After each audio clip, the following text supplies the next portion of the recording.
दोस्तों, अभी तक आपने देखा कि किस तरह से डेनियल और टीना अपनी पढ़ाई पूरी करने के बाद आयरलैंड आए। आयरलैंड में उन्हें बहुत बड़ा घर बहुत कम दामों पे मिल रहा था और उन्होंने इस घर को फटाफट खरीद लिया। घर खरीदने के बाद डेनियल थोड़ा गुमसुम और परेशान रहने लगा। उसने अपने परेशानी और डिप्रेशन के बारे में टीना से बात की। डेनियल ने टीना को बताया कि सब ठीक ही चल रहा है, लेकिन फिर भी वो दुखी है। जब वो इस घर में आता है तो वो परेशान हो जाता है और दुखी हो जाता है। टीना ने ये सब कुछ सुनकर चर्च जाना शुरू कर दिया। चर्च में जब वो फादर से मिली तो उसे इस घर के बारे में बहुत सारी बुरी चीजें पता लगी। इस घर के पास में बहुत सारे लोगों ने इसमें सुसाइड किया था या तो वो इस घर को छोड़कर रातों रात भाग गए।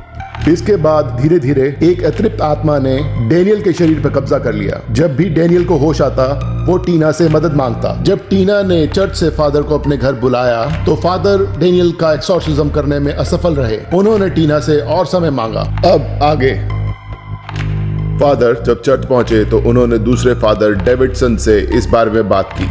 डेविडसन जो कि एक सीनियर पादरी थे, वो टीना के पड़ोस में गए और उन्होंने उस घर के बारे में सारी जानकारी जुटाई। उन्हें पता लगा 50 साल पहले यहाँ पर एक सनकी डॉक्टर रहता था जो कि शवों पर एक्सपेरिमेंट किया करता था।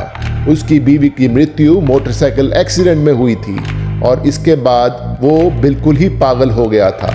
ये सब बातें डेविडसन ने दूसरे पादरी को बताई। मैंने डेनियल के घर के आसपास सारी पूछताछ की।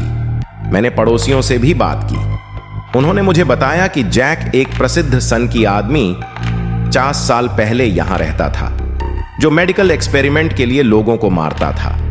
वह अपने घरों के पिछवाड़े में शवों को दफनाता था। जब वह पुलिस द्वारा पकड़ा गया तो उसने आत्महत्या कर ली। उसके बाद कई परिवारों ने उस घर में रहने की कोशिश की, लेकिन हर कोई या तो बुरी आत्मा के वश में था या उस घर से भाग गया था।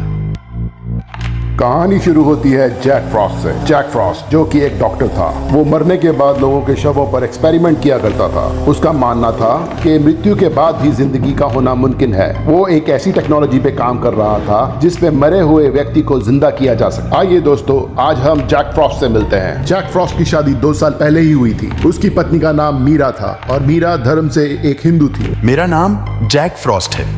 मैं एक डॉक्टर हूँ। मैं मृत्यु के बाद शवों पर प्रयोग करता हूँ। सरकार इसे अवैध मानती है, लेकिन मैं इसे दुनिया से छिपाते हुए अपने घर पर प्रयोग करता हूँ। मैं एक दिन अपने काम में सफल रहूंगा। यह बड़ा घर मुझे अपने दादा से विरासत में मिला है। मुझे मोटरसाइकिल चलाना बहुत पसंद है। यही कारण है कि मैं हमेशा मोटरसाइकिल जैकेट पहनता हूँ। मैं कॉलेज के समय में एक लड़की से प्यार करता था। मैंने 2 साल पहले उससे शादी की थी। आज हमारी सालगिरह है और मैं घर पहुंचने के बाद उसे इस बाइक पर लंबी यात्रा के लिए ले जाऊंगा। जैक अपनी बीवी से बहुत प्यार करता था। उसकी बीवी जल्द ही मां बनने वाली थी, लेकिन भाग्य को कुछ और ही मंजूर था।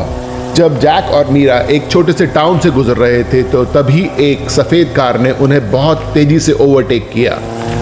जैक को रियलाइज हुआ कि उस व्यक्ति ने शराब पी हुई है, इसलिए जैक ने अपने बाइक को धीरे कर लिया। लेकिन थोड़ी देर बाद उसी आदमी ने अपनी कार से जैक और मीरा के मोटरसाइकिल को टक्कर मार दी।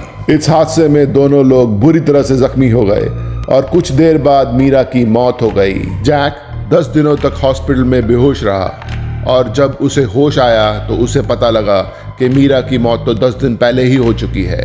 इसके बाद जैक कुछ सनक सा गया। उसे अपनी जीवन का कोई मकसद समझ नहीं आ रहा था। अब तो बस वो ये चाहता था कि वो किसी तरह से भी मीरा को जिंदा कर दे। जैक अब पूरी तरह से पागल हो चुका था। सबसे पहले उसने मीरा के शव को कब्रिस्तान से खोद कर निकाला और उसके बाद वो रात के समय एक अजीब सा मास्क पहनकर अपने मोटरसाइकिल पर निकल जाया करता था।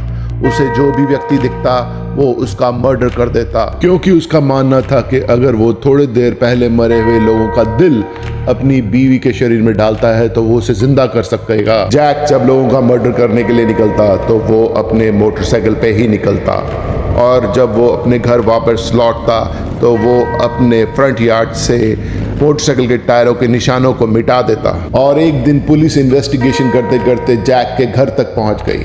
उनके पास जैक के खिलाफ सारे सबूत थे। ये सब देखकर जैक बहुत ज़्यादा गुस्से में आ गया। उसने पिस्तौल अपने कनपट्टी पर रखी और खुद को गोली मार ली। मरने से पहले वो जोर से चिल्लाया और उसने कहा कि वो दुनिया को प्रूव कर देगा कि मरने के बाद भी लोग वापस जिंदा होके आ सकते हैं, और वो भी मौत के बाद वापस लौटेगा। एक बार फिर से फादर डेविडसन और फादर पीटर डेनियल के घर पर उसका एक्सॉर्सिज्म करने के लिए पहुंचे। उनको देखकर डेनियल एक बार फिर से छत की तरफ चला गया और उन लोगों को गालियां देने लगा।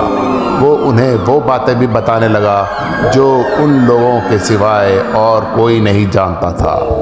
ये बातें सुनकर चर्च के दोनों पादरी बहुत डर गए और उन्होंने डरते डरते एक्सॉर्सिज्म एक बार फिर से शुरू किया। डेनियल फादर के हाथ में बाइबल को देखकर बहुत ज़्यादा गुस्से में आ गया और वो उस बाइबल को छीनकर फाड़ने की कोशिश करने लगा। उसी समय फादर डेविडसन मंत्रों का उच्चारण करने लगे। उनके मंत्रों के उच्चारण से डेनियल के पांव एक ही जगह पर बंध गए और वो फादर पीटर से बाइबल को छीन ना सका। मंत्रों का उच्चारण और होली वाटर डेनियल के शरीर को जला रहा। Oh Señor, en el nombre del Padre y del Hijo y del Espíritu Santo. Amén. Todas estas cosas te rogamos, oh Señor, en el nombre del Padre y del Hijo y del Espíritu Santo.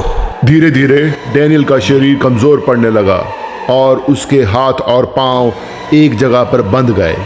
तब father Peterson ने उससे पूछा कि तुम कौन हो और इस शरीर में क्यों आए हो। तब डेनियल के शरीर के अंदर से जैक फ्रॉस्ट ने बात करनी शुरू की। मेरा नाम जैक फ्रॉस्ट है। मैं एक डॉक्टर था। मैं शवों पर प्रयोग करता था। कानून इसके खिलाफ था।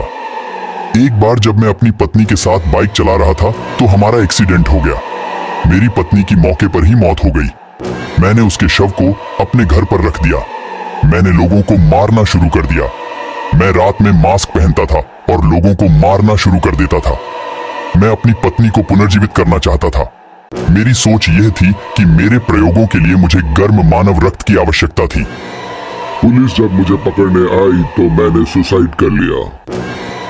लेकिन मैं लगभग अपने एक्सपर्ट के किनारे पर था। तुम चाहे जितना मर्जी जोर लगा लो, मैं अपनी बीवी को एक बार फिर से जिंदा करके ही रहूंगा और मैं इस शरीर को इतने आराम से नहीं छोड़ूंगा। दोस्तों, क्या फादर पीटरसन और डेविडसन डेनियल की जान बचा पाए? क्या जैक अपनी बीवी को फिर से जिंदा कर पाया? ये सब जानने के लिए देखिए हॉन्टेड स्टोरीज ऑफ आयरलैंड का पार्ट 3।